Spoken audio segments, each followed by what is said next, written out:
Tony, soil temperatures, we've had a bit of sunshine. Oh yeah, I mean it's we're just getting to that time of the year. We're getting towards the end of August and starting to head into September. Day lengths start to get a little bit longer, and suddenly soil temperatures start to rise. And it's one of those two things at this time of the year that farmers really need to be cognizant of before they make that decision to press the green button. Just because we have had all over New Zealand really, in the last 4 or 5 days we've had some really amazing weather. On the east coast we've had these temperatures up around 17 and 18 degrees, and suddenly everybody thinks, oh, we must have used all the water that we had stored up in the soil and it must be just about time to start irrigating. But there's those two things. You need to consider soil temperature and you need to consider soil moisture. Because soil temperatures, we've seemed to have run out of frosts.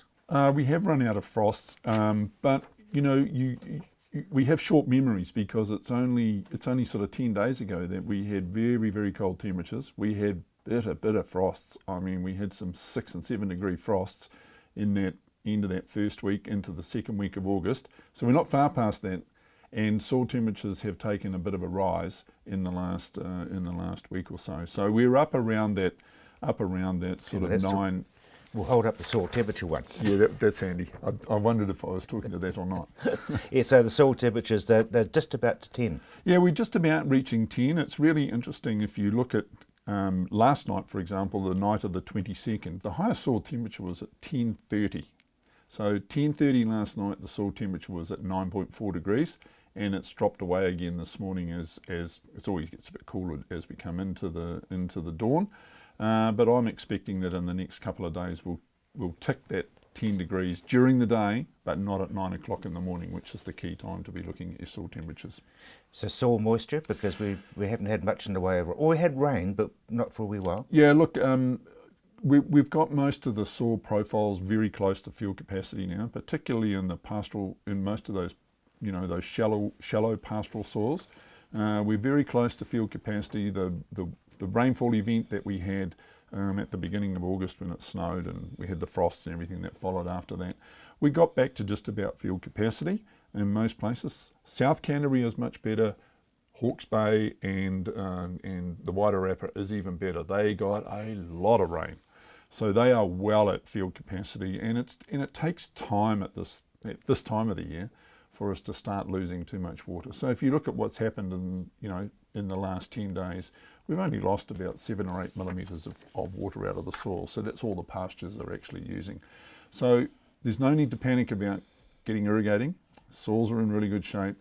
This is a year, particularly in Canterbury, when we have very low groundwater levels, and I've spoken about that before in previous interviews, where you want to make sure that you conserve as much of that annual volume that you have available for later in the season.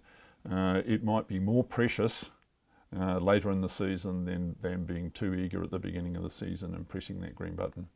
Because people will see there's no mud and there's a slight bit of dust. Yep. And they're going to go ding. Yep. That's immediately what happens. I mean, everything's starting to happen. Lambs are born, calves are born. You can see that things are growing.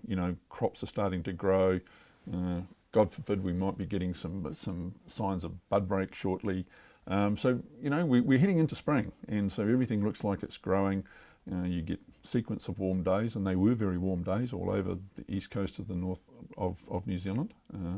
Then suddenly there's this desire to go out there and press the green button. And I think it's just let's just be a little bit cautious. Let's wait until we get to September, and then reassess and make a decision then. You don't trust the weather, do you? No, I think we might still get another cool spell, or maybe some rain to just top up the profiles.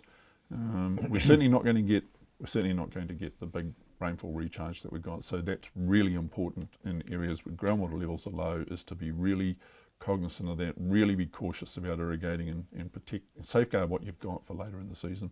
Noticed yesterday that the Alps are looking a bit skinny again. Yeah, they are looking skinny. I mean, when we have that northerly, northwesterly type weather which we've had, and again it's been the North Island and the South Island. If you look at the weather pattern, we've had this sort of back in this northwesterly, westerly type pattern. It's very warm. Snow just disappears very quickly. Yep. So that means their reserves are gone. Some of that reserve has gone. If you go further back into the Alps, there'll be plenty of snow back in there for the alpine rivers, the Ricars, the Waimakariri, the Waias, those sorts of rivers to sustain flows into the spring, and probably all the way up till Christmas. But our big problem is both here and in parts of the North Island are these foothill type rivers. Anything that's not coming off a main divide is pretty skinny on water. I mean, in fact, if you look at the South Island rivers, for example, the Selwyn River hasn't even flowed at the Bearley Road this year. Really? So that's a very bad. That's a very bad sign. And I can't remember when it last flowed at State Highway 1. Nor can I, and I go up and down that road quite a bit. You do, yep. And that's a sign that we have had an exceptionally dry winter again. Looking out, what's NIWA saying? We're pretty neutral at the moment.